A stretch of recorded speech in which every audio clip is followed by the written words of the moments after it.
Good evening everyone. उम्मीद करती हूँ सभी लोग बहुत बढ़िया तरीके से पढ़ाई कर रहे होंगे।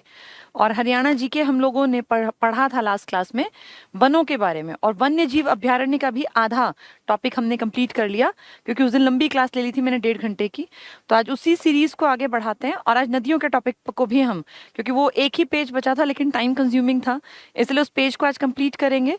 बहुत सारे फैक्ट्स उसमें से देखेंगे, जानेंगे, और फिर हम पढ़ेंगे आज नदियों का टॉपिक। बहुत इंपॉर्टेंट है नदियों का टॉपिक, पर पहले जो रह गया था उसको कंप्लीट करते हैं।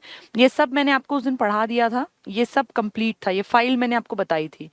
जो हमारा रह गया था, वन्य जीव अभ्यारण्य भी कंप्लीट था, राष्ट्रीय उद्यान भी पढ़ा दिए थे ये छुड़वा दिया था। हरियाणा के संरक्षण रिजर्व ये टॉपिक रहता था आपका।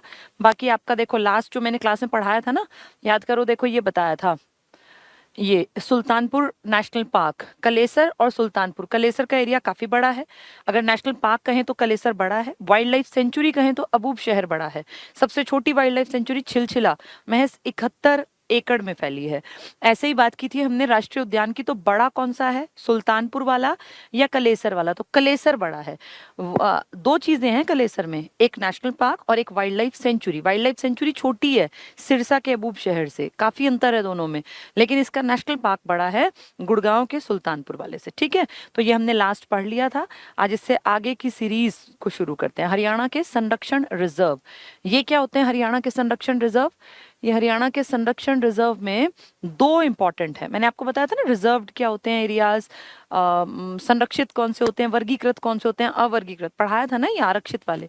तो उसी में ना दो इंपॉर्टेंट है, एक अपने कैथल वाला और एक अपने जींद वाला। एक का नाम है सरस्वती और उसी को सोनसर जंगल भी कहते हैं, और एक का नाम है हमारा बीरबारा। तो ये दोनों अलग से ध्यान रखना। जैसे आपने 2 नेशनल पार्क पढ़े ना, आपने 8 वाइल्ड लाइफ सेंचुरी पढ़ी, ऐसे ही आपको ये 2 पढ़ने हैं। और ये 2 इंपॉर्टेंट हरियाणा के संरक्षण रिजर्व हैं। शब्दों का खेल होता है सारा।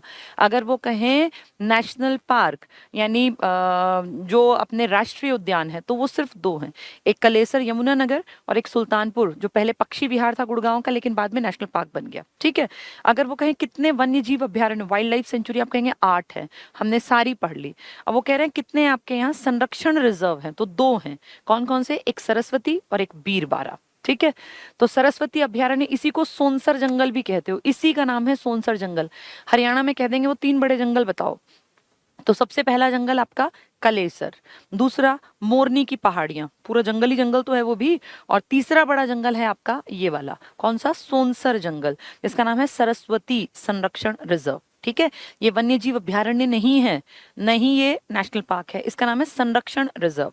तो ये ध्यान रखना है आपको, 3 बड़े जंगल। सबसे बड़ा जंगल है आपका क से कलेसर, फिर म से मोरनी वाला, और फिर तीसरा है आपका सोनसर जंगल। ठीक है, तो 1988 को सरस्वती बागान, पहले ये बागान था, प्लांटेशन थी यहाँ, सरस्वती वन्यजीव अभ्यारण्य के रूप में अधिसूचित किया गया था। अब ये किस में आता है अभ्यारण्य, किस में? संरक्षण में। मतलब है तो वैसे ही प्राकृतिक, बिल्कुल वही पेड़ सब कुछ, लेकिन संरक्षित रिजर्व कहेंगे तो आपको कहना है हमारे यहाँ 2 है, नेशनल पार्क कहेंगे तो कहना है 2 है, वाइल्ड लाइफ सेंचुरी कहेंगे तो कहना 8 है। ठीक है, ये एक जैसे ही होते हैं, बस थोड़ी सी कंडीशंस का फर्क होता है। तो पहले ये प्लांटेशन था और बाद में ये 1988 में क्या बन गया? अधिसूचित कर दिया अभ्यारण्य। लेकिन ये अभ्यारण्य किस टाइप का है? संरक्षित में आएगा, वन्यजीव में मत टिक कराना। हरियाणा के कैथल जिले में है, इसको सोनसर जंगल भी कहा जाता है। ये लगभग 4,500 हेक्टेयर क्षेत्र में फैला है, मतलब 11,000 एकड़ के आसपास आप मान लो निकलेगा ये, क्योंकि 4.5 जो होता है ना वो 11,000 एकड़ के आसपास निकलता है। 1 एकड़ मतलब 1 किला आम भाषा में, तो ये लगा लो कितना बड़ा जंगल है। लेकिन सबसे बड़ा अगर पूछ लिया तो आप कहेंगे हमारा कलेसर, सेकेंड मोरनी, थर्ड सोनसर जंगल। किसका नाम है सोनसर? कैथल के किसका? सरस्वती संरक्षण रिजर्व का। ठीक है, कैथल में है। नेक्स्ट देखें, बीरबारा जो जींद में है, ये वन्य जीव अभ्यारण्य हरियाणा के जींद जिले में स्थित है, 419 हेक्टेयर, तो काफी छोटा है। पूछ लें कि बताओ बड़ा संरक्षण रिजर्व कौन सा है, तो आप किसका नाम लोगे? सोनसर जंगल का। देखो ये तो 400 कुछ और वो 4,500, जो उसके पीछे के डिजिट है ना ये उनसे भी छोटा है, तो वो बड़ा है। यानी कौन सा संरक्षण रिजर्व बड़ा है? तो आप कहेंगे सरस्वती वाला, कैथल वाला, सोनसर जंगल जिसका नाम है। पहले वो प्लांटेशन में था, 1988 में वो क्या बना दिया? संरक्षण रिजर्व में। ठीक है, अगर वो पूछे नेशनल पार्क बड़ा तो आप कहोगे कलेसर का, वो कहें वाइल्ड लाइफ बड़ी तो आप कहोगे सिरसा का अबूब शहर, और कहीं कौन सा संरक्षण रिजर्व बड़ा है तो आप कहोगे सरस्वती वाला। क्या नाम है इसका? सोनसर जंगल। कहाँ है? कैथल में, 4,500 हेक्टेयर मतलब 11,000 एकड़ में। ठीक है, तो ये जींद में। हाथी अनुसंधान केंद्र, मैंने शायद आपको बताया हो, आपका जो कलेसर है ना, ये उत्तराखंड और हिमाचल के जंगलों की पट्टी के साथ अटैच्ड है।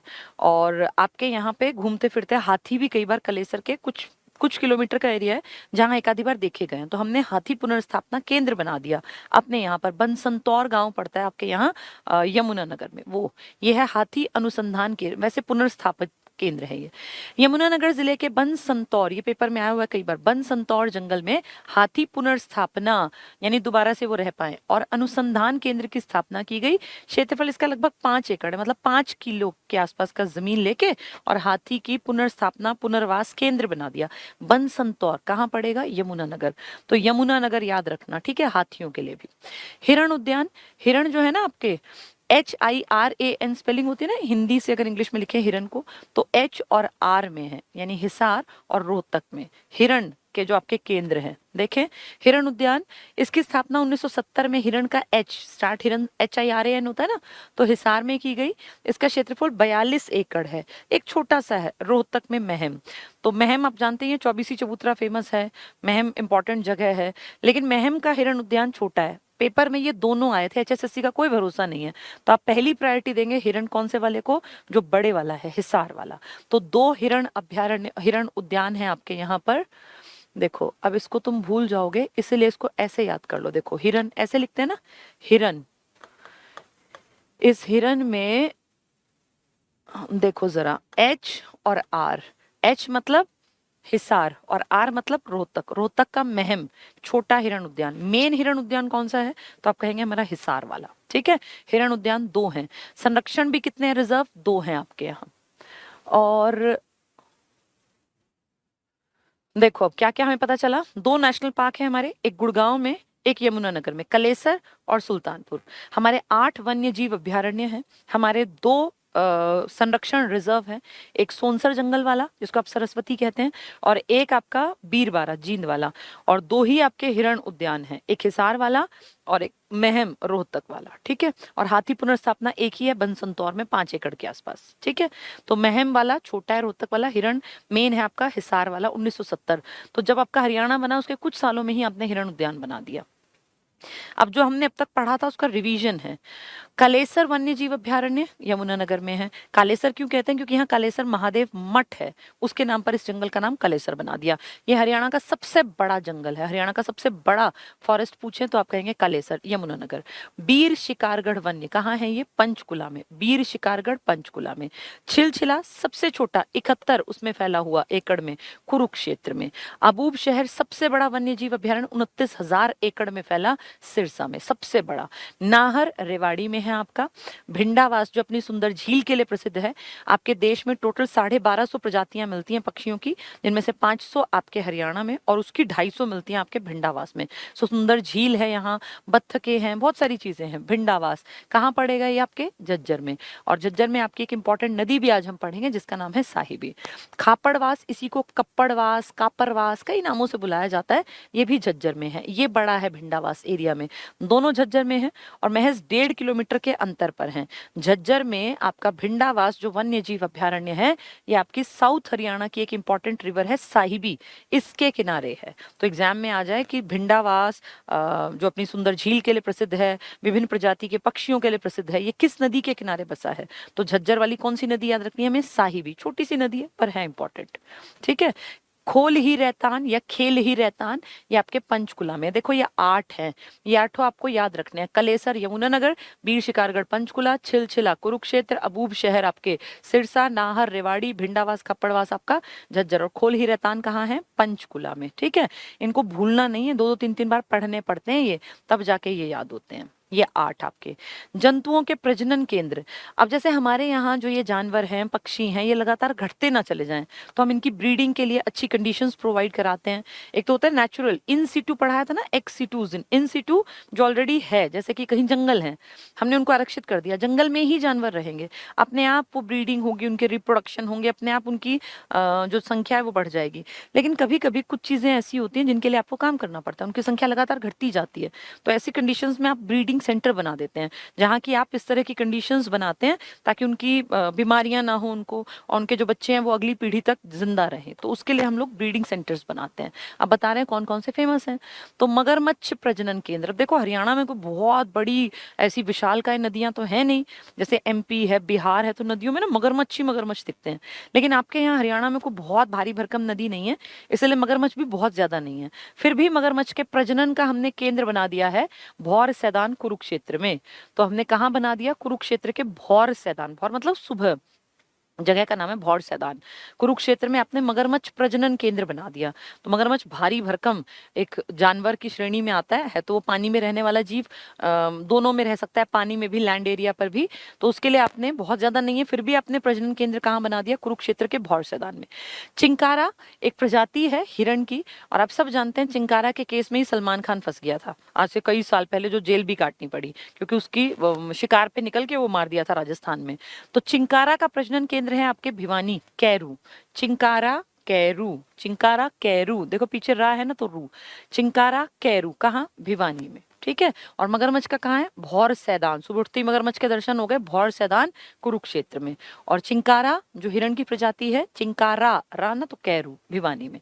भैंस प्रजनन आपका हिसार में है। लेकिन अगर कहें ये अपना डेयरी वाला जो मेन रोड पर है, जो मैंने आपको पढ़ाया भी हुआ है, NDRI जिसको आप कहते हैं, नेशनल डेयरी रिसर्च इंस्टीट्यूट, तो वो आपका करनाल में। लेकिन भैंस का जो आप अनुसंधान या इस तरह का मेन काम करते हैं ना, वो हिसार में भी होता है।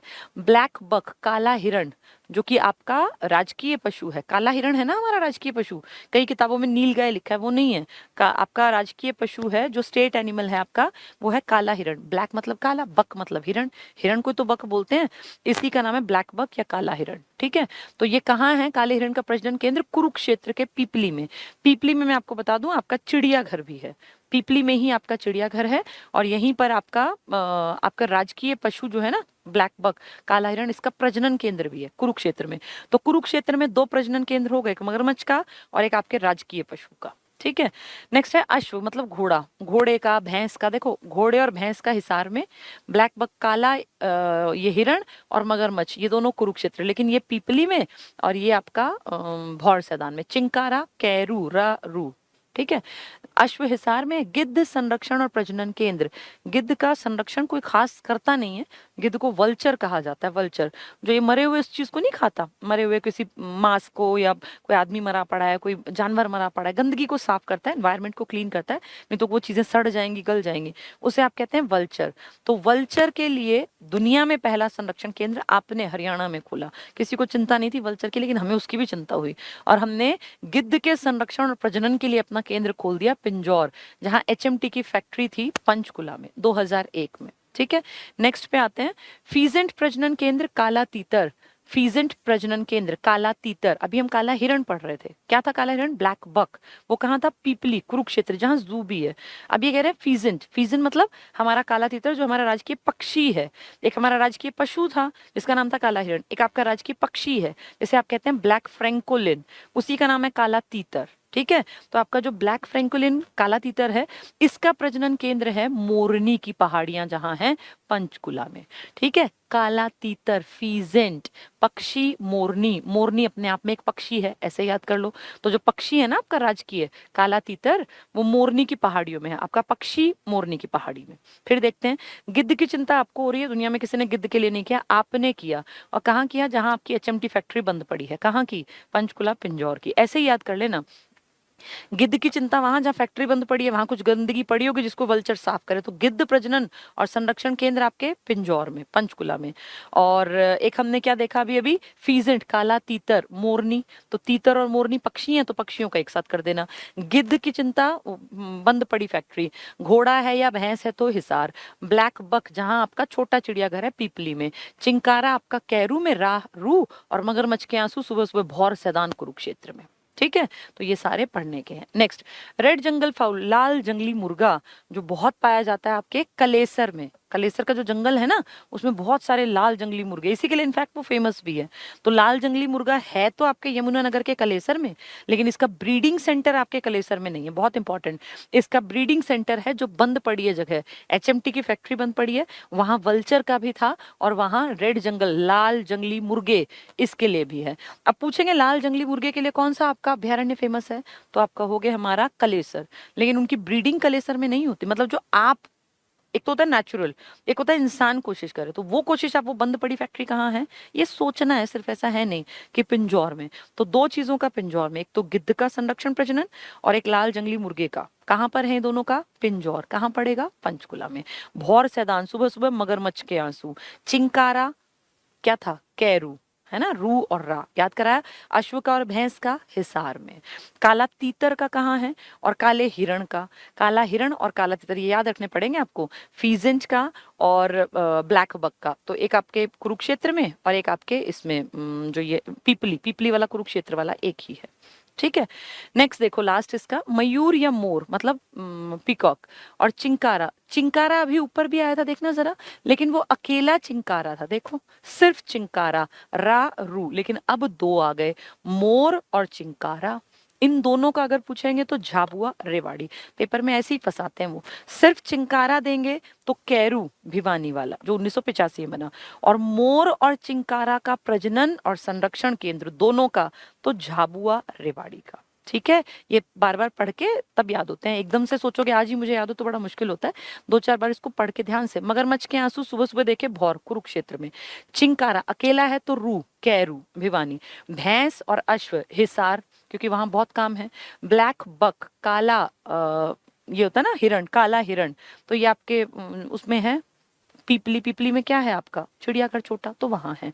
गिद्ध की चिंता एचएमटी फैक्ट्री वालों को है तो पिंजौर में। फीजेंट काला तीतर, तो तीतर कहाँ होगा, तीतर और मोरनी एक साथ तो पंचकुला में। रेड जंगल लाल जंगली मुर्गा है तो कलेसर में, लेकिन इसका प्रजनन और संरक्षण कहाँ कर रहे हैं, जहां एचएमटी की फैक्ट्री मतलब पिंजौर में।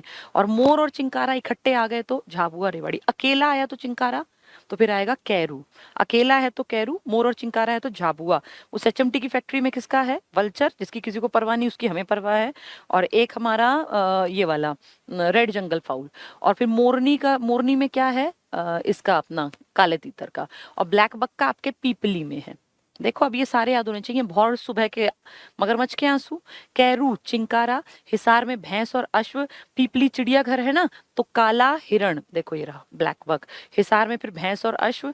पिंजौर फैक्ट्री बंद पड़ी है तो वल्चर, वहां गिद्ध घूमते होंगे, और वहां पे रेड जंगल फाउल का। मोरनी में काला तीतर, दोनों पक्षी हैं। पिंजौर में ये रहा रेड जंगल, और झाबुआ में मोर और चिंकारा का प्रजनन केंद्र, ठीक है। प्रमुख चिड़ियाघर आपके तीन हैं, बीआरपी आपके तीन। सबसे बड़ा पूछे और छोटे पूछे, मिनी जू हैं। पीपली का नाम ले रहे थे ना अभी, क्या था पीपली में आपका राजकीय पशु काला हिरण। पक्षी कहाँ था, मोरनी में। तो देखो चिड़ियाघर पीपली, ये मिनी जू है। भिवानी और रोहतक ये सबसे बड़ा जू है आपका, ये दोनों मिनी जू हैं। बीआरपी भिवानी, रोहतक पीपली, पीपली मतलब कुरुक्षेत्र, तो बीआरपी, बीआरपी याद रखना। भिवानी, आर मतलब रोहतक, पी मतलब पीपली। बड़ा कौन सा है, रोहतक जू। रोहतक में बड़ा जू है, लेकिन हिरण वाला रोहतक में छोटा है। वो कहाँ है, वो हिसार में बड़ा है, ठीक है। तो देखो रोहतक चिड़ियाघर रोहतक में 1986 में बना, 44 एकड़ में है। 1 एकड़ मतलब 1 किला, तो 44 किलो में। भिवानी मिनी है, पीपली मिनी है। ये कुरुक्षेत्र भिवानी में है, 82 में बने इकट्ठे, 27 और 7 एकड़ में। वैसे भी आ जाएगा 44 वाला सबसे बड़ा है, 27 और 7। तो सबसे पहले कौन से बने थे, पहले ये दोनों बने हैं छोटे। पहले एक्सपेरिमेंट किया कि क्या यहाँ रह पाएंगे, तो छोटे जू बनाए। कहाँ कहाँ, एक बनाया आपका पीपली कुरुक्षेत्र में, और एक बना दिया आपका भिवानी में, दोनों छोटे छोटे। फिर बनाया बड़ा जू, कहाँ पर, रोहतक, क्योंकि हार्ट ऑफ हरियाणा रोहतक है, वहां बना दिया। ये 44 एकड़ में, वो 27 और 7 एकड़ में। 7-7 के आंकड़े याद रह जाएंगे ना, 82 और 86 में। तो 3 चिड़ियाघर, ठीक है। 2 national park, 8 wild life sanctuary, 2 conservation reserve थे, और हाथी पुनर्स्थापना का एक था। और उसके बाद अलग अलग हमने सारे पढ़ ही लिए कि किसका प्रजनन केंद्र कहाँ है, ठीक है। एचएमटी की पिंजौर में फैक्ट्री बंद पड़ी है, क्या क्या है वहां, वल्चर और रेड जंगल फाउल, ठीक है। आपके यहाँ काला तीतर है ना, तो उसका कहाँ है, मोरनी की पहाड़ियों में है। पंचकुला ही, लेकिन जगह बदल रही है, क्योंकि पंचकुला में पिंजौर अलग है और मोरनी की पहाड़ियां अलग है, ठीक है। चलिए महत्वपूर्ण तथ्यों पे आ गए लास्ट। अब ये पूरा निचोड़ है अब तक का। सबसे बड़ा वन्य जीव अभ्यारण्य वाइल्ड लाइफ 8 में से सबसे बड़ा सिरसा वाला अबूब शहर वन्य जीव अभ्यारण्य, ये 28,912 या 29,000 एकड़, जैसा मन करे वैसा सोच लो। 29,000 एकड़, बहुत ज्यादा अंतर है। सबसे बड़ा। सबसे छोटा छिलछिला है, जो कि कहाँ है आपके कुरुक्षेत्र में। ये कहाँ है, सिरसा में। 71 एकड़ छिलछिला सबसे छोटा। सबसे पहले सुल्तानपुर वन्य जीव अभ्यारण्य 1971 में बनाया गया, परंतु जो अब राष्ट्रीय पार्क है। तो सबसे पुराना वाइल्ड लाइफ सेंचुरी कहें तो पहले सुल्तानपुर पक्षी विहार बना था। बताया था ना मैं, 1971 में एक आदमी ने लेटर लिखा था, पीटर माइकल पीटर जैक्सन उसका नाम था। फिर बंसीलाल जी गए थे, फिर वेटलैंड देख के उसको पक्षी विहार बना दिया 73 में। फिर 89 में जाके उसके ऊपर काम हुआ। हरियाणा HSSC मानता है 91 में, वैसे 89 में नेशनल पार्क था। सबसे पहले कौन सा बना, सुल्तानपुर 71 में। वीर शिकारगढ़ वन्य जीव अभ्यारण्य 75 में बना। तो सबसे पहले कौन सा बना था, सुल्तानपुर, फिर बीर शिकारगढ़, शिकार के लिए, ऐसे सोच लो, 75 में बना। शिकारगढ़ कहाँ है, मोरनी की पहाड़ियों में, पंचकुला। सबसे बाद में बना, जो अभी बना है सबसे बाद में, नाहर। नाहर जो रेवाड़ी में है, नाहर रेवाड़ी, ठीक है। और भिंडावास जो अपनी सुंदर झील के लिए प्रसिद्ध है, साहिबी नदी के किनारे पर है ये भिंडावास, पक्षियों के लिए बहुत फेमस। कलेसर जो बड़ा था लेकिन सबसे बड़ा नहीं था, कलेसर वन्य जीव सेकंड बड़ा है। तो कलेसर वन्य जीव अभ्यारण्य में सांबर, नीलगाय, चीतल, भौंकने वाले हिरण ये रहते हैं। सोनीपत और पानीपत में राष्ट्रीय नदी संरक्षण के तहत जल शुद्धिकरण संयंत्र लगाए गए हैं। तो कहाँ जल शुद्धिकरण संयंत्र लगाए गए, सोनीपत में और पानीपत, दोनों पत में, सोनीपत पानीपत में जल शुद्धिकरण। मानेसर गुड़गांव में पर्यावरण प्रशिक्षण संस्थान स्थापित किया गया है, ताकि लोगों को पर्यावरण के बारे में प्रशिक्षण दिया जा सके। कहाँ पर, मानेसर। मानेसर कहाँ पड़ेगा, गुड़गांव में। हरियाणा वन विभाग ने 2017 में, मतलब 3 साल पहले, 5 लाख पौधे लगाकर वर्ल्ड रिकॉर्ड बनाया। वन विभाग ने अकेले ने लगाए थे 5 लाख पौधे। अब ये पुरानी बात है। तो गुड़गांव के मानेसर में क्या है, पर्यावरण प्रशिक्षण देते हैं। आपके 2 पर्यावरण कोर्ट भी हैं, अगर आपको याद हो, एक फरीदाबाद में, एक कुरुक्षेत्र में, और अगर वैसे कैंप कोर्ट कहें तो करनाल में है, ठीक है। तो अब ये याद कर लेना, कहाँ 2 हैं कहाँ 4 हैं। देखो कंप्लीट हो गया ये। अब ये क्वेश्चन आंसर है, इसके बाद ये आप करके देखोगे ना तो आपको सारी चीजें समझ में आ जाएंगी। ये टॉपिक हमारा पूरा हो गया। ये अब अपना किताब से पढ़ लेना। किताब अगर आपके पास है तो वेल एंड गुड, नहीं तो ये PDF डलवा दूंगी मैं, ठीक है। पर PDF से पढ़ना इतना आसान नहीं होता, हर टाइम फोन से चिपके रहना बड़ा मुश्किल काम होता है। चलिए अगला टॉपिक शुरू करते हैं। हरियाणा में जल संसाधन, थोड़ा सा इसको पहले मैं एक्सप्लेन करूंगी, फिर ये पेपरों के लिए बहुत इंपॉर्टेंट है। जो पढ़ा रही हूँ ना सारी चीजें, ये सारी बहुत बहुत जरूरी हैं। चलिए अब हम लोग बातचीत करेंगे अपने हरियाणा में नदी के ऊपर। हमारा ये मार्कर चेंज कर देना, ये सर आए तो, वैसे भी ये परेशान करता, दूसरे वाला रख लिया करो।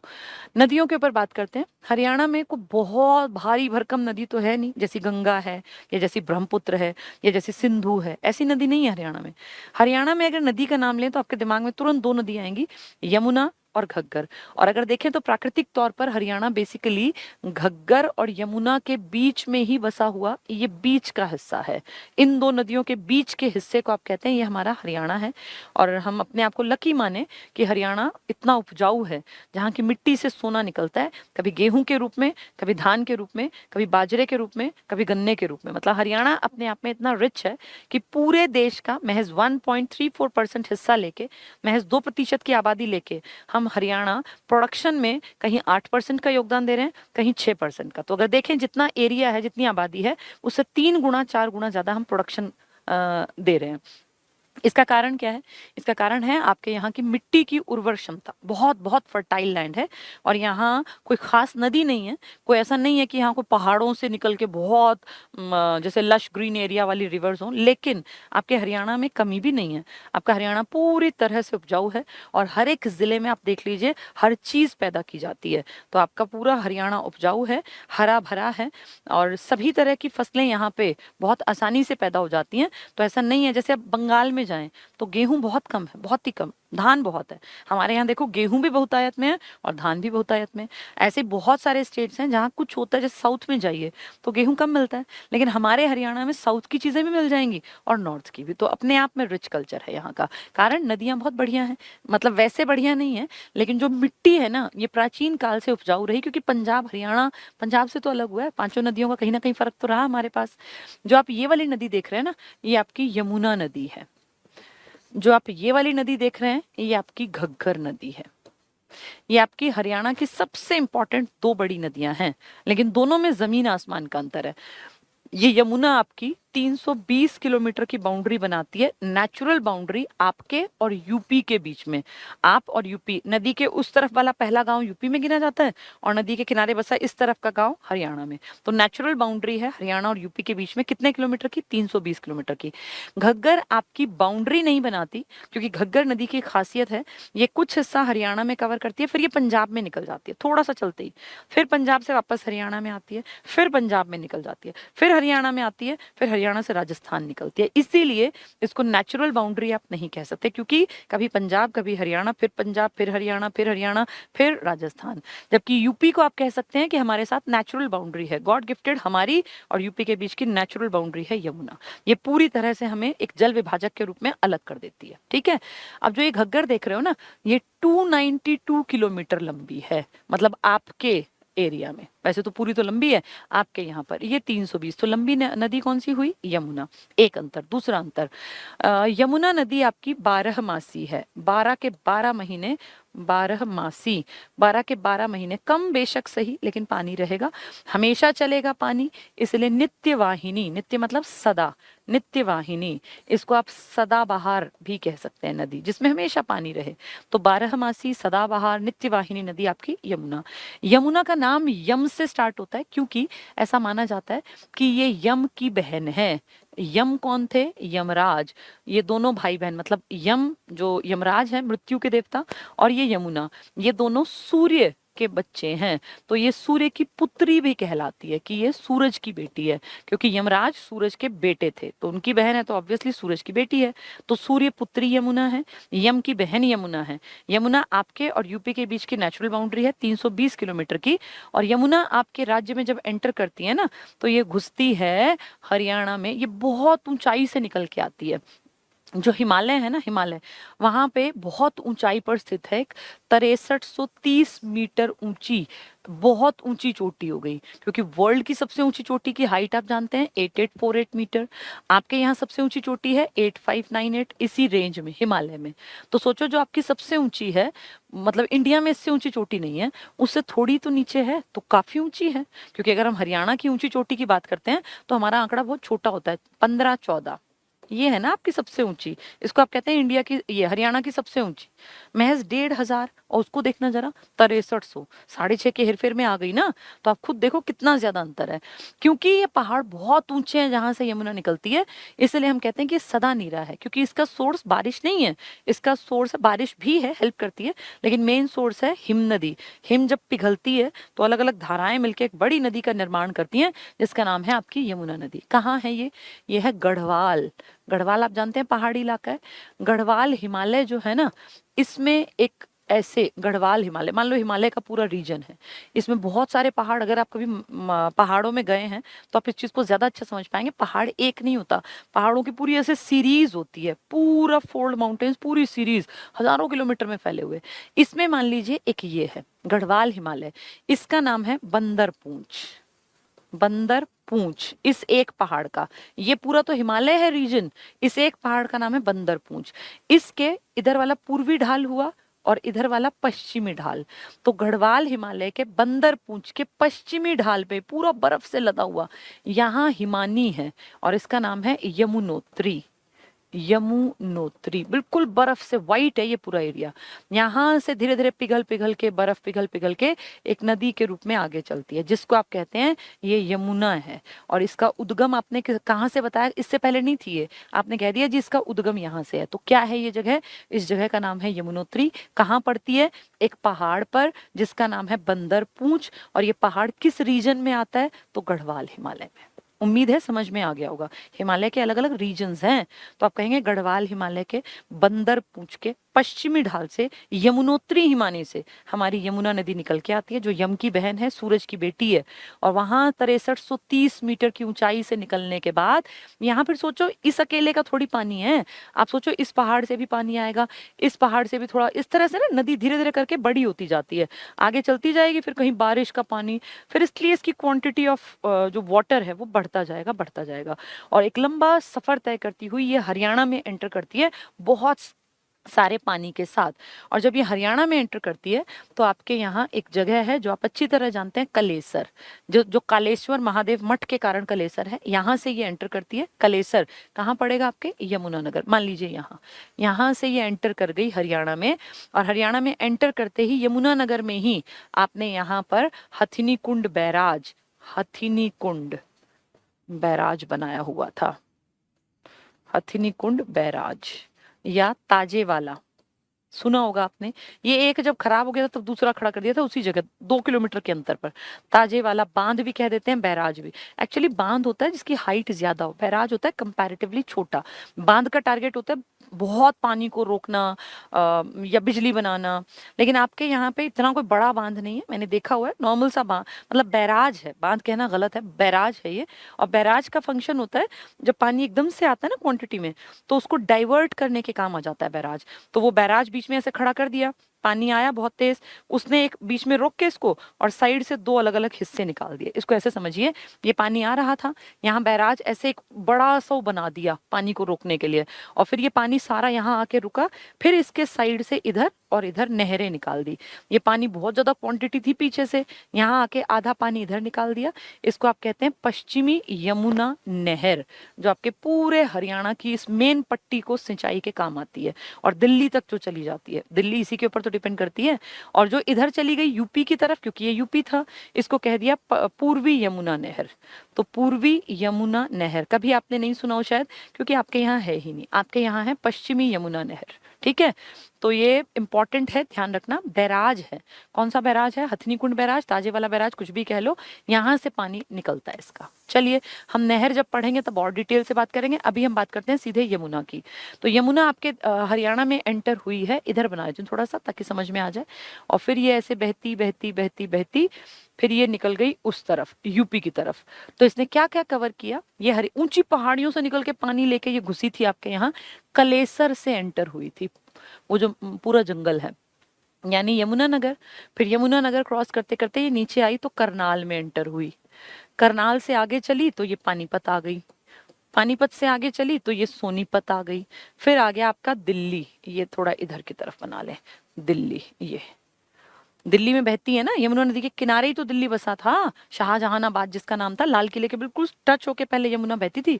अब नदियां रास्ता बदलती हैं, आजकल आप लाल किले और अगर यमुना की बात करूं तो कम से कम मेरे ख्याल होगा कम से कम 1 किलोमीटर का अंतर, एक नहीं तो कम से कम आधा किलोमीटर जरूर मिलेगा, क्योंकि अब उतनी क्लोज में नहीं रही। अब तो चौड़ी सड़कें आ गई जो लाल किले को टच करती हैं, नहीं तो पहले बिल्कुल लाल किले की दीवार के साथ सट के बहा करती थी यमुना। तो ये दिल्ली आ गया आपका। दिल्ली के बाद आपके यहाँ फिर आती है ये फरीदाबाद में, FBD मतलब फरीदाबाद। फिर एक बार ये आती है, मतलब वहीं से चलते चलते हसनपुर, हसनपुर एक गांव है पलवल का। पलवल ज्यादा कवर नहीं करती, बहुत थोड़ा सा कवर करके तुरंत निकल जाती है यूपी के अलीगढ़ की तरफ। तो इस तरह हरियाणा के 6 जिलों को टच करती हुई और कईयों की तो पूरी सीमा बनाती हुई चलती है हरियाणा की नित्य वाहिनी, सदा नीरा, हमेशा जिसमें पानी की मात्रा अच्छी रहती है, क्योंकि ये बहुत ऊंचाई की हिम्मत से बन के निकलती है, किसी बारिश के ऊपर डिपेंड नहीं है।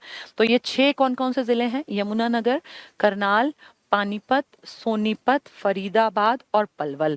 लास्ट पॉइंट पलवल का हसनपुर गांव है और एंट्री पॉइंट इसका कलेसर है यमुनानगर का। ठीक है, यम की बहन है, सूरज की पुत्री है, 320 किलोमीटर की इसकी लंबाई है हमारे और यूपी के बीच में। उम्मीद करती हूँ समझ में आ गया होगा। नदी कभी भी लंबी एक दिशा में नहीं बहती, ये सर्पिल आकार है, ऐसे ऐसे ऐसे ऐसे ही बहती हैं नदियां। अगर नित्यवाहिनी नदियां होंगी ना, बरसाती बहती है नाले की तरह, लेकिन जो नित्यवाहिनी सदा नीरा नदियां होती हैं जिनका 12 महीने पानी कम नहीं होता, वो हमेशा देखना जिग जैग टाइप ऐसे ऐसे बहती हैं, और जो एक कम मात्रा लेके चलती हैं वो सीधी बहती हैं। तो घग्गर आपकी ऐसी नहीं है, ये मेन सर्पिल आकार की है। ये आपकी एक रिवर कंप्लीट। दूसरी रिवर की बात करते हैं। आपके यहाँ एक बहुत इंपॉर्टेंट नदी बहती है और जो बारिश की सबसे इंपॉर्टेंट नदी है, ये तो इसकी हिम्मत की है, ये बरसात की सबसे इंपॉर्टेंट नदी और हरियाणा की बरसात की सबसे लंबी नदी। वैसे तो लंबी नदी ये है आपकी, लेकिन बरसाती नदी अगर पूछेंगे सबसे लंबी, तो आप कहेंगे बरसाती सबसे लंबी हमारी ये वाली है। इसका नाम क्या है? घग्गर। घग्गर की खासियत क्या है? अच्छा, घग्गर से पहले मैं ना एक ऐतिहासिक नदी का और जिक्र कर देती हूँ, क्योंकि वो भी इंपॉर्टेंट है।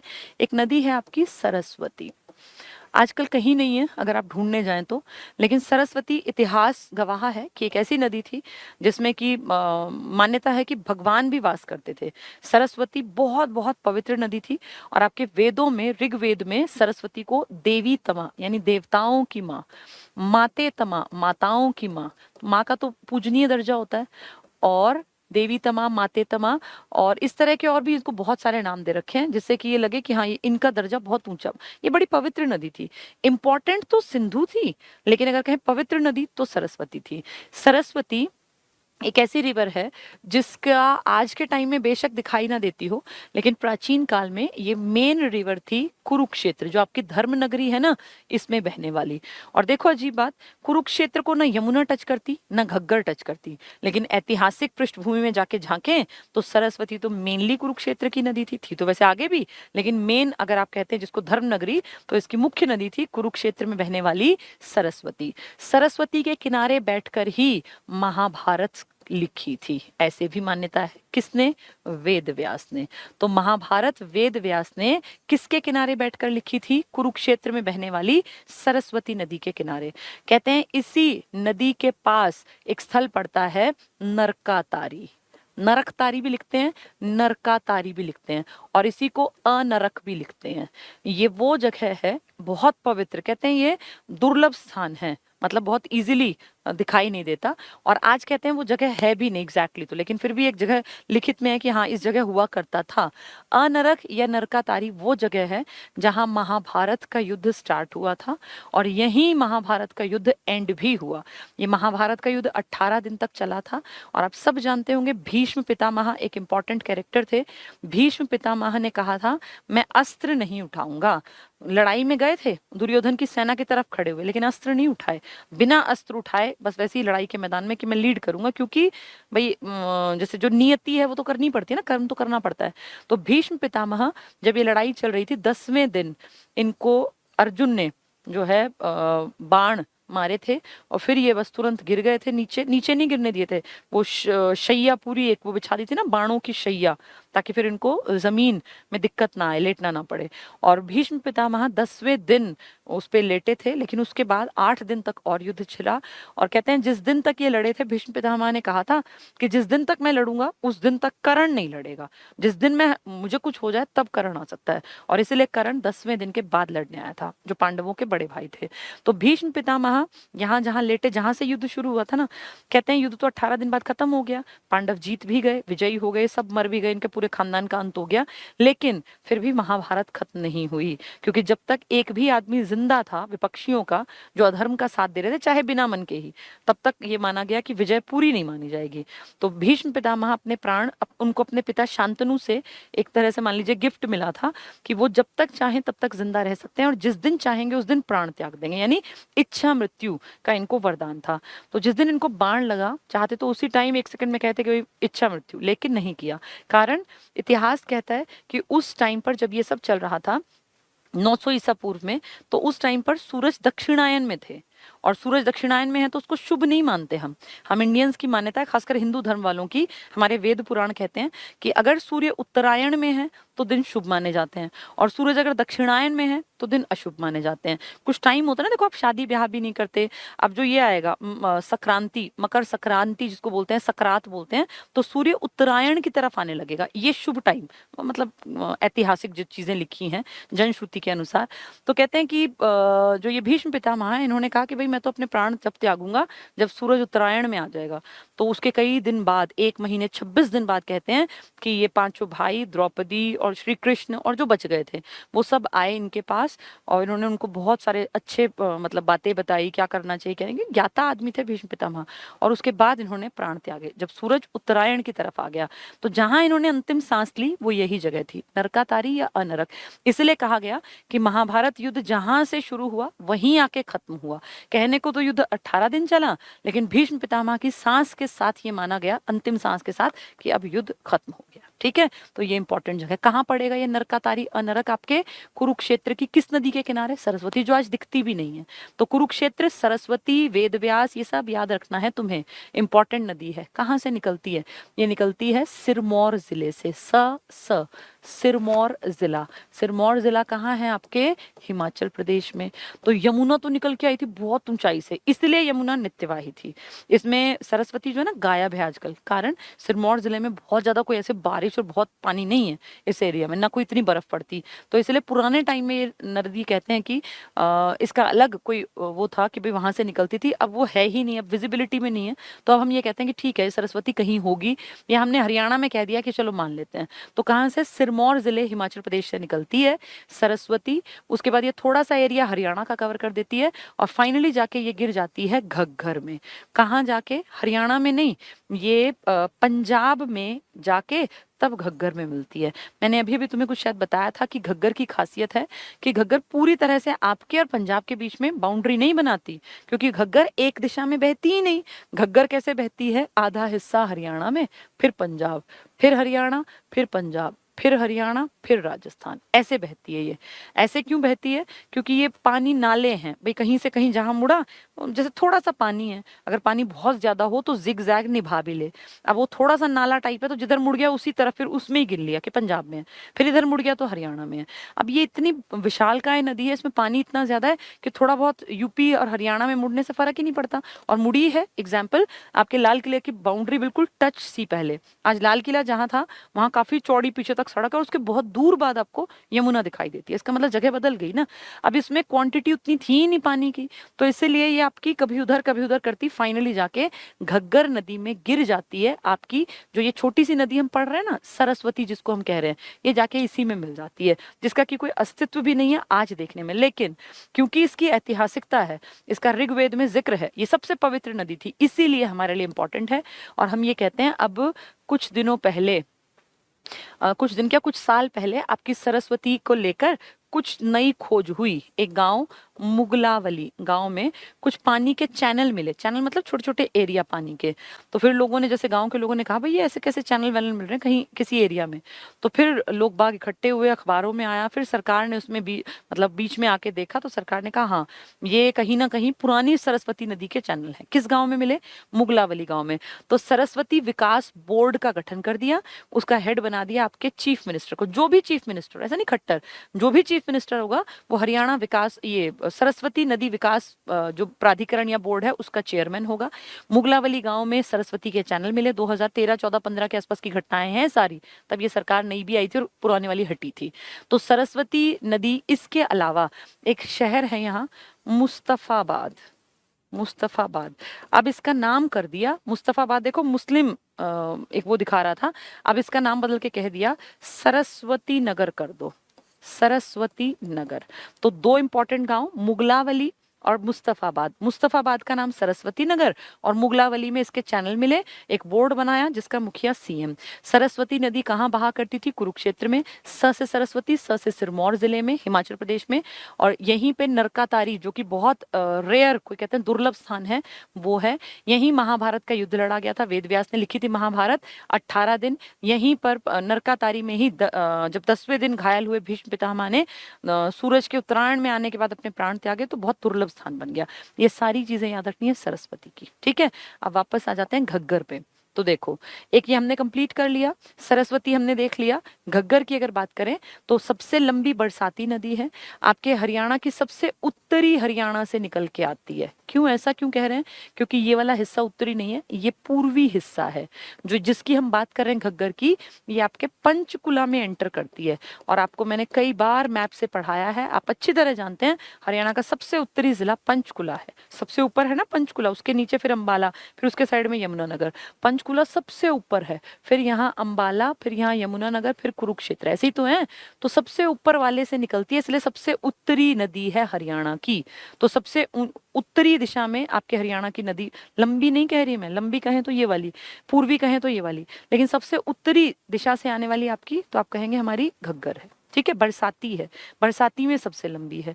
आपके और पंजाब के बीच में बाउंड्री नहीं बना पाती, कभी उधर कभी इधर, तो इसलिए एक क्लैरिटी नहीं है कि इसका एक रास्ता हो। समझ में आ गया? पंचकुला से। ये कहाँ से निकलती है घग्गर? तो घग्गर भी हिमाचल प्रदेश से बाहर से निकल के आती है। और हिमाचल प्रदेश में जैसे सिरमौर था ना सरस्वती का, ऐसे इसकी एक पहाड़ी है डागशाई की पहाड़ी। डागशाई, घग्गर नदी निकलती है डागशाई की पहाड़ी से और आपके पंचकुला में एंटर करती है कालका से। कालका आपके यहाँ पंचकुला में पड़ेगा, तो कालका से एंटर करती है और पंचकुला के बाद फिर अंबाला, फिर पंजाब की तरफ मुड़ जाती है और फिर आती है आपके यहाँ कुरुक्षेत्र में नहीं आती, कैथल में आती है, फिर बाहर निकल जाती है, फिर जींद में सरस्वती इसमें गिर जाती है, फिर वापस घुसती है फतेहाबाद के टोहाना से, फिर सरस आगे जाके सिरसा में, और फिर इसके दो हिस्से बन जाते हैं। ये दो हिस्से राजस्थान में जाके लुप्त हो जाते हैं। एक कहते हैं थोड़ा आगे तक चलती है, फिर इसी को आगे राजस्थान में हाकड़ा नाम दे दिया जाता है, हाकड़ा। तो जो आपकी घग्गर है ना, ये राजस्थान में जाके हाकड़ा बन जाएगी। तो आपकी घग्गर जो कि इंपॉर्टेंट बरसाती नदी है, ये 5 जिलों में बहती है। बहती तो लंबी देखोगे तो 7-8 निकलते हैं, लेकिन फिर ये बाहर पंजाब में चली जाती है। तो इसकी एंट्री कहाँ से है? पंचकुला से। पंचकुला के बाद ये कवर करेगी आपका अंबाला, इसके बाद ये नीचे मुड़ जाएगी कैथल, कुरुक्षेत्र के टाइम पे ऊपर चली गई, वैसे कुरुक्षेत्र इसके साथ आता लेकिन ऊपर, फिर ये जींद के टाइम में फिर ऊपर चली गई, फिर ये नीचे आई फतेहाबाद में, टोहाना, यहाँ से इसकी दोबारा एंट्री है बड़े लेवल पे, और फिर यहाँ के बाद फतेहाबाद के बाद सिरसा, और सिरसा से निकल जाएगी फिर ये राजस्थान की तरफ, और क्या नाम है इसका वहां पर? हाकड़ा। ठीक है, हाकड़ा पे फिर उन्होंने बांध बांध बना रखा है। तो पंचकुला से आई है। पंचकुला से पहले कहाँ थी ये? डागशाई पहाड़ी। डागशाई पहाड़ी कहाँ है? आपके हिमाचल प्रदेश में। तो हिमाचल प्रदेश से निकल के और राजस्थान चली गई, बीच में 5 जिलों को आपके को कवर कर गई, कभी आपके, कभी पंजाब, फिर आपके यहाँ, फिर पंजाब, इसी में गिरी आपकी सरस्वती। जितनी आपकी उत्तर हरियाणा की नदियां है ना, एक यमुना को छोड़ दो पूर्वी वाली को, बाकी सब की सब इसी में गिरती हैं, क्योंकि है ही बहुत छोटी छोटी। अगर मैं छोटी नदियों की बात कर रही हूँ तो मैं टांगड़ी की बात कर रही हूँ, सरस्वती की बात कर रही हूँ, मारकंडा की बात कर रही हूँ। ये 3 इंपॉर्टेंट रिवर हैं, छोटी नदियां। मेन रिवर है घग्गर जिसमें ये सारी गिर जाती हैं, और अगर आप पूर्वी हरियाणा की बात करेंगे तो आपकी यमुना मैंने आपको डिटेल में बता दी। ठीक है, अब इनको थोड़ा सा हम पढ़ लेते हैं किताबी भाषा में, ताकि आपको एग्जाम में दुखी ना होना पड़े। ये नदियां 3 इंपॉर्टेंट नदियां मैंने आपको करा दी। हरियाणा में जल संसाधन देखो जरा, यहां से स्टार्ट है पहला पॉइंट। हरियाणा राज्य का भूभाग गंगा सतलुज के विशाल मैदान का भाग है, लेकिन राज्य का अधिकांश भाग गंगा और सिंधु नदी क्रम के बीच में वाटर डिवाइड के रूप में स्थित है। ध्यान से सुनो, यहाँ कोई भी बड़ी नदी प्रवाहित नहीं होती। तो आपके हरियाणा में कोई बहुत बड़ी नदी नहीं है। यमुना आपकी सबसे लंबी नदी है, 320 किलोमीटर आपके यहाँ, और घाघरा, ये घग्गर 292, जो आधी पंजाब में आधी आपके यहाँ। ठीक है, वर्तमान में यमुना हरियाणा की सर्वाधिक महत्वपूर्ण नदी है, क्योंकि ये 12 मासीय नित्य वाहिनी है, सदा नीरा है। अपवाह तंत्र हरियाणा में 2 प्रकार का है, एक उत्तरी, तो जिसमें ये सारी घग्गर, मारकंडा और चेतांग नदी, राक्षी, छोटी नदियां, बहुत छोटी नाले के रूप में, वो सारी आ जाएंगी। उत्तरी अपवाह तंत्र की नदियां शिवालिक क्षेत्र से निकलती हैं। इस अपवाह तंत्र की महत्वपूर्ण नदियां, तो जो ऊपर है ना आपकी पहाड़ियां, वो शिवालिक हैं, और जो दक्षिण हरियाणा की है वो सारी अरावली।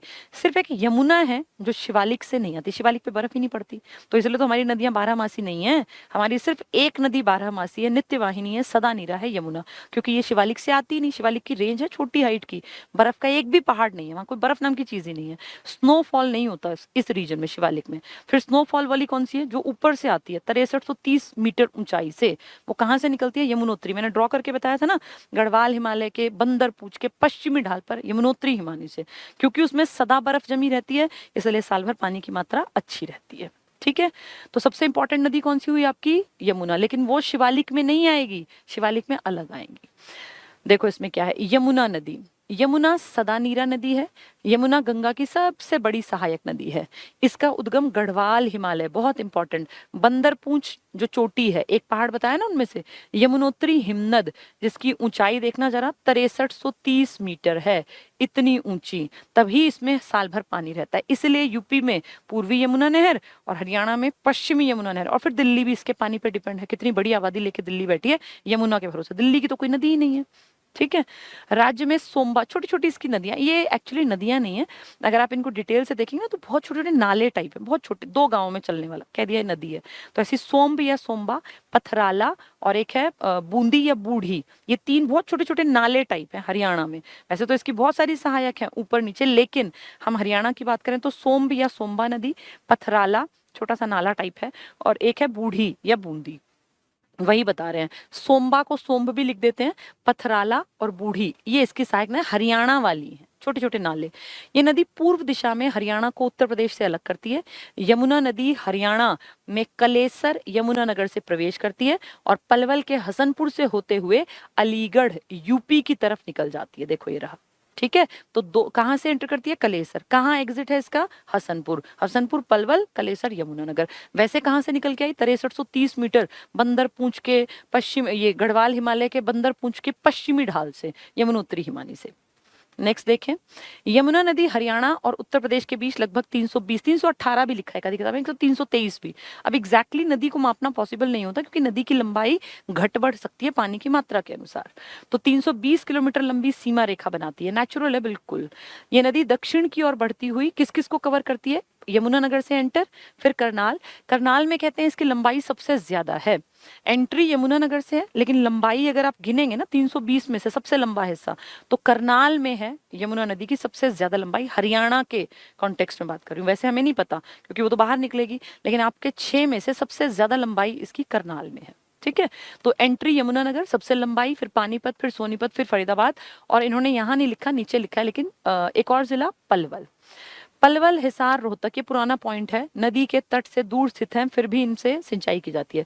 इसकी सहायक नदियां कौन सी, सोम्ब या सोम्बा, पथराला और बूंदी या बूढ़ी, ये है। तो ये आपके मेन पॉइंट्स थे। 6 जिले आपको याद होने चाहिए, यमुनानगर, करनाल सबसे लंबाई ज्यादा, पानीपत, सोनीपत, फरीदाबाद और पलवल, हसनपुर से एग्जिट। सरस्वती आज है ही नहीं, लेकिन कुरुक्षेत्र के इंपॉर्टेंस है, नरकातारी की इंपॉर्टेंस है, वेद व्यास की इंपॉर्टेंस है, तो इसलिए इसकी भी इंपॉर्टेंस है। सिरमौर जिले से, हिमाचल प्रदेश से निकलती है, और कोई बहुत पहाड़ी का ऐसा बहुत मतलब है तो पहाड़ सिरमौर में, लेकिन ऐसा नहीं है कि बहुत ज्यादा बर्फ पड़ती हो, इसीलिए बहुत ज्यादा पानी नहीं था। ये नदी हिमाचल प्रदेश के सिरमौर जिले की सीमा पर स्थित शिवालिक की पहाड़ियों से निकलती है, और शिवालिक की हाइट ज्यादा नहीं है।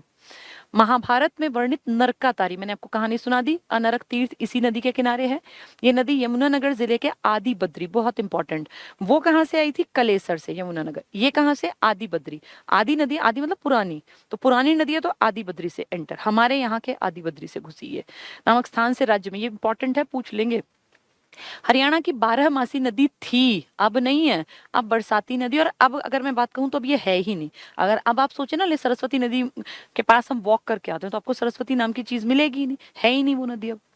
बस कभी कभी जब बारिश होती है थोड़ा बहुत पानी, उसको सरस्वती कह देते हैं। टांगरी और मारकंडा दोनों छोटी नदियां हैं। टांगरी तो सिर्फ और सिर्फ हरियाणा की नदी है, किसी राज्य में जाती ही नहीं। टांगरी बहुत छोटी सी नदी है आपकी, और ये निकलती भी हरियाणा से, मोरनी की पहाड़ियों, पंचकुला से निकल के और बस अंबाला आते आते खत्म, एक नाला बन जाता है। तो टांगरी और मारकंडा ये अंबाला में एंटर करती है, बाहर से आती है, ये अभी बताऊंगी इसके बारे में। इसकी प्रमुख सहायक नदियां हैं।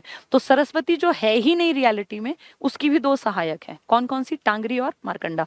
अब तुम इमेजिन करो अगर नदी नहीं है सहायक, तो ये सब इस तरह समझो कि इनमें सिर्फ बारिश के मौसम में पानी आता है, और ये नाले की फॉर्म में है, बहुत छोटे छोटे से नाले, को बहुत भारी भरकम नदी नहीं है ये।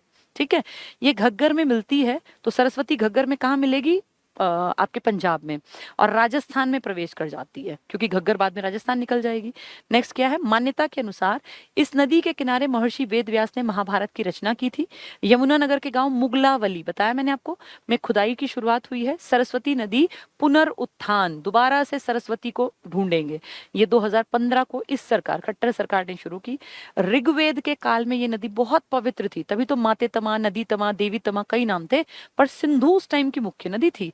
पानी यूज करते थे सिंधु का ज्यादा, लेकिन पूजा करते थे सरस्वती की। ये वही सरस्वती जो हमारी आज हम कहते हैं कि एग्जिस्टेंस में एज सच है नहीं। 1879 में ताजेवाला यमुनानगर से पूर्वी और पश्चिमी नहर निकाली गई। ये पॉइंट अलग है, इसको नहर में डिटेल में समझाऊंगी। अब आ गई घग्गर नदी जो हमने पढ़ ली। घग्गर शिवालिक श्रेणी से निकलने वाली सतलुज यमुना नदियों के मैदानों में बहने वाली एकमात्र बड़ी बरसाती नदी है। बरसाती में सबसे इंपॉर्टेंट पूछे तो सिर्फ एक है घग्गर, बाकी तो नाले हैं। सरस्वती बहुत कम बहती है, टांगरी बहुत छोटी नदी, आप ही के यहाँ से स्टार्ट आप ही के यहाँ खत्म, और मारकंडा भी बहुत छोटी है। तो उस हिसाब से सबसे बड़ी अगर बरसाती कहें तो घग्गर का नाम। वैसे आपके यहाँ बड़ी कौन सी है? यमुना। दक्षिण की बड़ी है साहिबी, तो 3 बड़ी हो गई आपकी।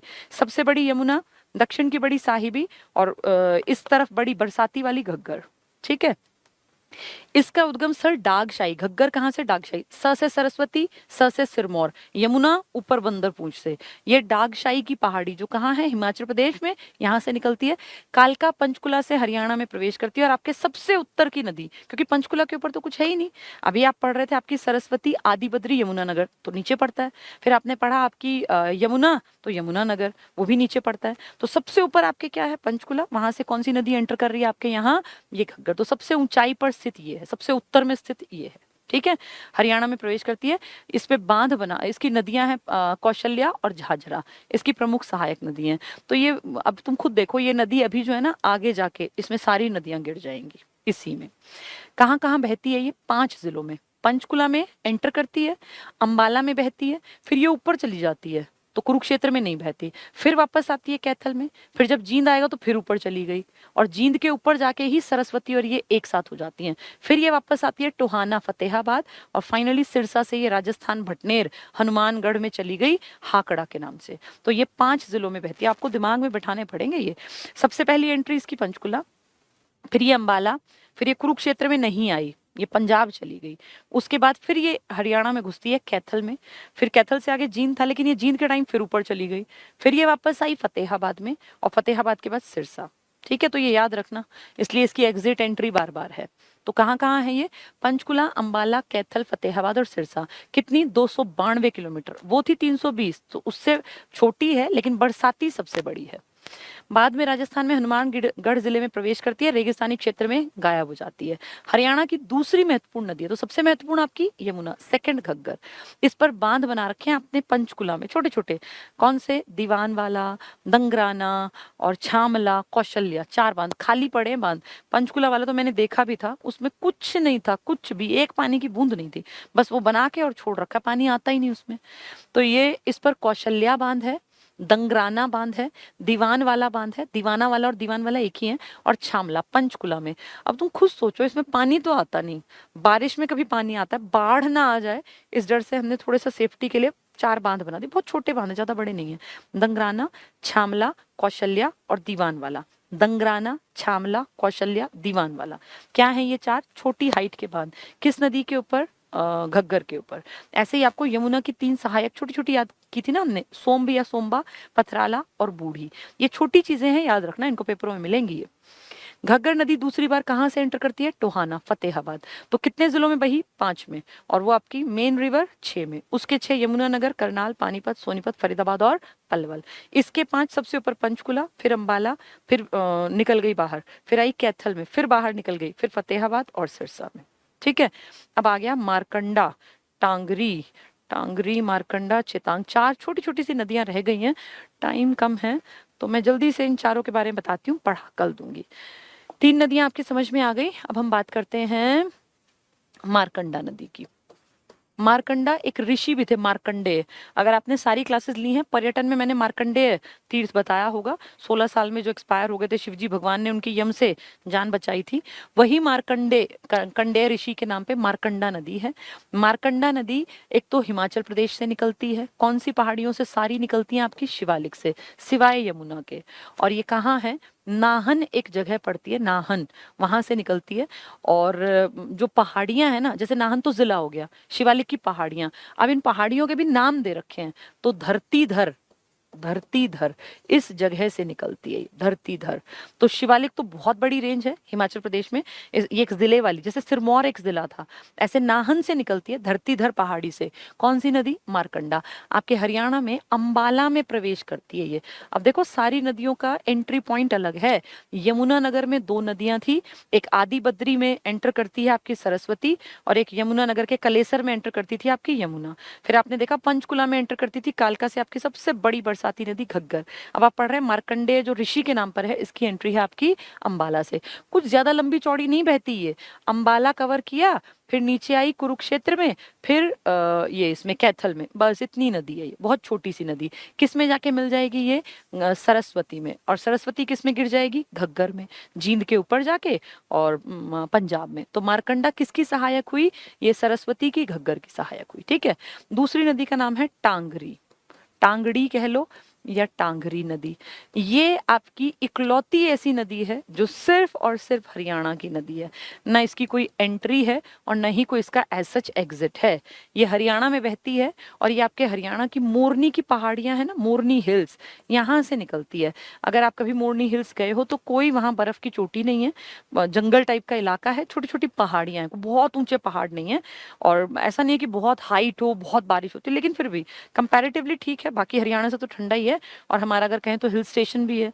तो उस हिसाब से यहाँ जब बारिश होती है तो वो छोटी छोटी धाराओं के रूप में एक छोटी सी नदी के नाम पे टांगरी नदी बन जाती है। सिर्फ हरियाणा तक सीमित है, यहीं कोई एग्जिट नहीं है, कोई एंट्री नहीं है। जाके किस में गिर जाएगी? सरस्वती में। मारकंडा भी और टांगड़ी भी दोनों किस में गिरेंगी? सरस्वती में। एक तरीका ये भी है इसको याद करने का, टांगरी नदी गिरती है मारकंडा में, और मारकंडा गिरती है सरस्वती में, और सरस्वती गिरती है घग्गर में। ये चारों शिवालिक की पहाड़ियों से निकलती हैं। टांगरी आपकी अपनी पर्सनल है मोरनी हिल से, क्योंकि शिवालिक का ही रीजन है। मारकंडा आपकी अंबाला से आती है, और ये सरस्वती आपकी कहाँ से आती है? आदि बद्री से, और घग्गर आपकी पंचकुला। सबसे उत्तर की नदी आपकी घग्गर है। ठीक है। तो ये मेन मेन सी नदियां मैंने आपको बता दी। दो बहुत छोटी नाले के रूप में नदियां हैं, एक का नाम है राक्षी नदी, और इसी को राका नदी भी कहते हैं, और एक आपकी है चेतांग, चेतांग नदी, या चौटांग नदी भी लिखा हुआ है इसका नाम, मतलब ऐसे कुछ भी इस तरह का हेर फेर में। इस नदी की खासियत क्या है? ज्यादा फेमस है राक्षी और चेतांग नदी। इस चेतांग को ही कहते हैं पुराने टाइम में दृशद्वती नदी, यही थी। दृशद्वती का ही नया नाम चेतांग है। और जो हरियाणा में हिसार में एक सीसवाल सभ्यता है ना, सीसवाल गांव पड़ता है हिसार में, कहते हैं वो इसी के किनारे पनपी थी। दृशद्वती इसी का ऋग्वेद में नाम है, दृशद्वती। पेपर में कई बार आ चुका, ऋग्वेद में दृशद्वती किसको इंडिकेट करती है? चेतांग को। ये सब जाके मिल जाती है सरस्वती के पैरेलल। जब सरस्वती नहीं बहती तो ये कहाँ से बहेगी? तो नालों के रूप में है। ऐसी राक्षी छोटा सा एक नाला टाइप है, ये मिलती है चेतांग में। चेतांग चली जाती है आपकी सरस्वती, सरस्वती घग्गर में। तो सारी नदियां जाके घग्गर में गिरती हैं, और घग्गर में खुद इतना पानी भी नहीं है कि आप ये कह सके कि नदी साल भर चलेगी। तो बरसाती नदी है। ठीक है। ये हमने उत्तर हरियाणा की और पूर्वी हरियाणा की एक सबसे इंपॉर्टेंट नदी यमुना ये पढ़ ली। कल हम दक्षिण हरियाणा की नदियां भी कंप्लीट कर लेंगे। चलिए आज के लिए इतना ही। तो अब कल मिलेंगे इसी टॉपिक को आगे, जो आधा रह गया ना टॉपिक, आधा ये, और फिर अगला टॉपिक भी कल टाइम मिल जाएगा क्योंकि छोटी नदियां हैं वो, तो अगला नया कोई टॉपिक शुरू कर लेंगे इसके साथ साथ जो इंपॉर्टेंट होगा। Thank you, good night.